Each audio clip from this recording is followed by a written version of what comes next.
Bendiciones, querido hermano, que quién persiguió a nuestro Señor Jesucristo y quién persiguió a los apóstoles. Queridos, primero lee lo que dice Juan 20:19, que estaban reunidos por miedo a los judíos. Porque si tú ves lo que nuestro Señor nos intenta decir, nos dice en Juan 15:20, que si a mí me persiguieron, a vosotros también perseguirán. Por ejemplo, queridos hermanos, ¿quién persiguió y asesinó a Esteban? En Hechos capítulo 6 del 8 en adelante. Pues allí estaban los fariseos, los mismos sacerdotes judíos. ¿Quiénes apresaron a los apóstoles en Hechos 5:17 en adelante? Fariseos, los sacerdotes, el sumo sacerdote. ¿Quién mandó a Pablo a perseguir a la iglesia en Hechos capítulo 8? Los sacerdotes judíos. Querido hermano, por eso San Pablo es que persigue a la iglesia y en Hechos 9:4 nuestro Señor se le presenta y le dice: Saúl, Saúl, ¿por qué me persigues? Porque quien persigue a la iglesia los persigue a Cristo mismo. Por eso es que él en Primera de Corintios 15:9 dice: soy el último de los apóstoles, indigno de llamarme apóstol, porque perseguí a la iglesia de Dios. Entonces, querido hermano, su mismo pueblo judío fue el que mató a nuestro Señor.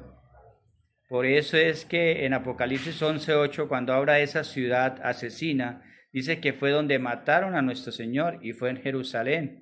Fue su mismo pueblo. En Juan 1:11 dice: a los suyos vino y los suyos no lo reconocieron. Fue su mismo pueblo el que lo mató, obviamente todo bajo el imperio romano, porque eran provincias romanas, bajo esa autoridad de los emperadores, del César, de todos ellos. Pero quienes incitaron la muerte de nuestro Señor fueron los mismos judíos. Ahora, ¿cómo murieron los apóstoles? Pedro fue crucificado igual que Felipe.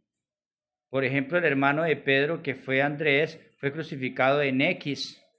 Ahí tenemos a Mateo, que fue atravesado por una lanza. Por ejemplo, Simón el Celote fue partido en dos con una sierra. Entonces, queridos, todos ellos fueron lapidados, decapitados, apedreados, golpeados, como por ejemplo el sucesor de el que dejó Pedro para reemplazar a Judas Iscariote, Matías. Él fue decapitado, lapidado y decapitado. Entonces, queridos hermanos, todos ellos murieron martirizados por el imperio romano y por la hostigación de los mismos fariseos y sumos sacerdotes, por esa unión que hay entre los líderes de la religión judía y los líderes del imperio romano. Entonces, queridos hermanos, les decía en el video pasado que sobre las tumbas de los apóstoles se hicieron catedrales, parroquias de la iglesia de Dios. Por eso en Roma, sobre la tumba del apóstol Pedro y la tumba del apóstol Pablo, está la catedral de San Pedro y la catedral de San Pablo. Y así sobre las diferentes tumbas. Por eso la iglesia resguarda las tumbas de los mártires. Son nuestros santos mártires, los padres apostólicos. Menos Juan, que se dice que murió de viejo, de vejez, pero ya estaba predestinado para ello.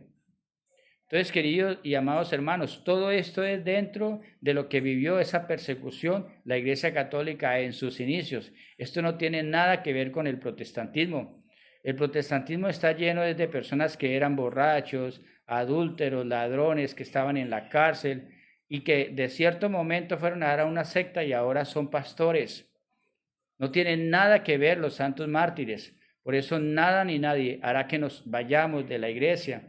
Nuestro Señor Jesucristo no solamente dice que a Él lo perseguían y que a vosotros los perseguirán, sino también dice en Mateo 24:9 en adelante que los matarán, los perseguirán, los encarcelarán, los insultarán. Y luego viene diciendo que surgirán falsos profetas. Y dice: pero el que persevere hasta el final se salvará. Por eso nada ni nadie hará que nos salgamos de la iglesia de Dios. Por eso, aunque fueron devorados por los leones, aunque fueron quemados, torturados, incendiados, nada ni nadie hacía que renegaran de la fe y que se salieran de la iglesia. Para que vengan ahora los protestantes con comentarios como estos sacados de contexto, donde en el inicio nada tiene que ver con el protestantismo, queridos y amados hermanos. Hay personas que se salen de la iglesia porque alguien me vio mal, porque alguien me dijo algo, porque no me gustó tal cosa. Nada ni nadie hará que te salgas de la iglesia de Dios cuando entiendes, cuando comprendes la palabra de Dios y cuando comprendes lo que vivieron los mártires de la iglesia. Por eso es que Apocalipsis 6:9 en adelante dicen que vi bajo el altar las almas de los que habían muerto por proclamar la palabra de Dios, por el servicio a Dios, y dice, ¿hasta cuándo, juez, vengarás nuestra muerte de los habitantes de la tierra? Dios los bendiga, queridos. Hasta una próxima.